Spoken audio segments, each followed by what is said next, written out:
২৪ জুলাই হত্যা ও গণহত্যা মামলার আরো খবর নিয়ে আমাদের সাথে আছে সাভার থেকে মাহিদুল ইসলাম এবং হবিগঞ্জ থেকে নিরঞ্জন গোস্বামী। প্রথমে জেনে নিতে সাভারের খবর।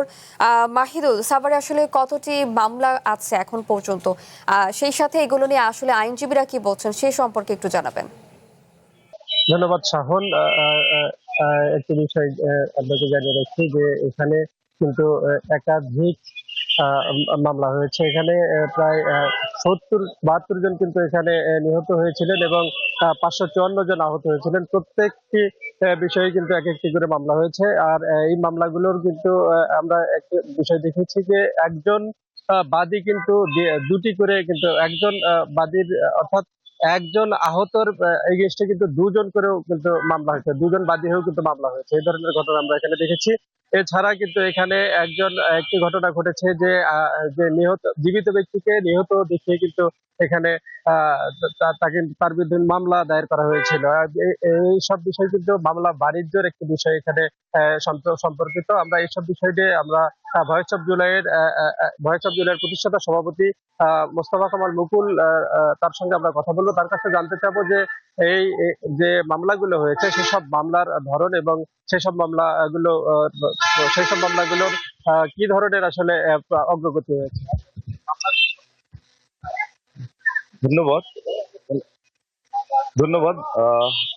এখানে যে মামলাগুলো হয়েছে মামলাগুলোর সঙ্গে কিছু আহত জুলাই যুদ্ধে এবং শহীদ পরিবারের কিছু অংশ আছে, যাদেরকে বিভিন্ন রাজনীতি মহলে বা এখানকার যে কিছু সমর্থনের রাজনৈতিক মহল আছে তাদেরকে উদ্বুদ্ধ করে তারা সে অবস্থা টমাটাই ছিল, তাদেরকে একাধিকভাবে মামলা বা কপি পেস্টের মাধ্যমে একাধিক যেটা আসামি করা হয়েছে।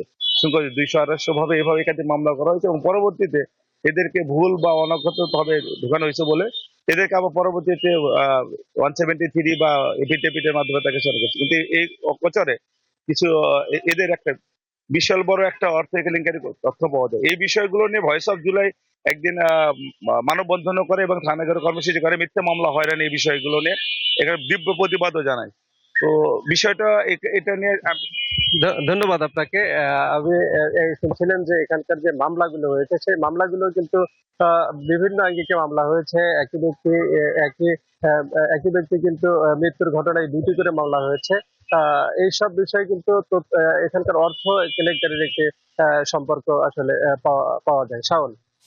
মাহিদুল, আপনাকে ধন্যবাদ। এবার জেনে নিতে চাই হবিগঞ্জের খবর। নিরঞ্জন, মামলার অগ্রগতি নিয়ে আসলে বাদী পক্ষ কতটা সন্তুষ্ট, সেই সাথে পুলিশ প্রশাসন কি বলছে সেই সম্পর্কে একটু জানাবেন।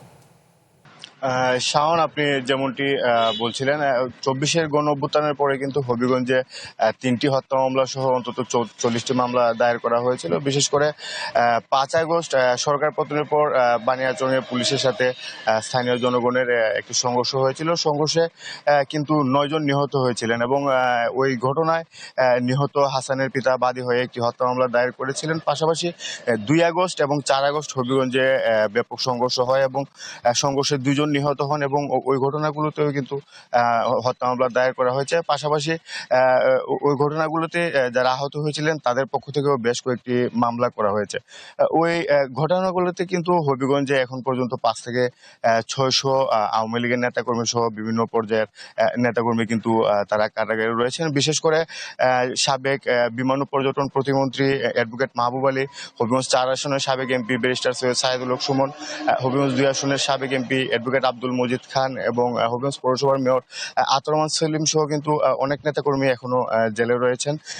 তবে বাদীপক্ষ যেমনটি বলছে, পুলিশ প্রশাসন কিছু আসামি গ্রেপ্তার করলে এখনো কিছু আসামি কিন্তু প্রকাশ্যে ঘোরাফেরা করছেন। তবে পুলিশ যেটি জানিয়েছে তারা সচেষ্ট রয়েছেন এবং তারা কিন্তু তাদের অভিযান চালিয়ে যাচ্ছেন এবং তারা আসলে মামলা আসামি যারা আছেন তারা কিন্তু পেলে তারা গ্রেফতার করছেন। তবে ওই মামলাগুলোকে কেন্দ্র করে কিন্তু হবিগঞ্জের ব্যবসায়ীরা যেমনটি বলছেন একটি নৈরাজ্যকর পরিস্থিতি সৃষ্টি হয়েছিল। বিভিন্ন ব্যবসায়ীদেরকে কিন্তু মামলায় আসামি করা হবে ভয় দেখিয়ে তাদের কাছ থেকে অর্থ আত্মসাতের মতো ঘটনা ঘটেছিল। এছাড়াও ঢাকার যাত্রাবাড়ি থানা সহ কিন্তু বেশ কয়েকটি থানায় হত্যা মামলা সহ বিভিন্ন মামলায় হবিগঞ্জের কয়েকশো মানুষকে আসামি করা হয়েছিল। এই নিয়ে কিন্তু তাদের মধ্যে একটি ক্ষোভ বিরাজ করছে। শাওন। নিরঞ্জন, আপনাকে ধন্যবাদ।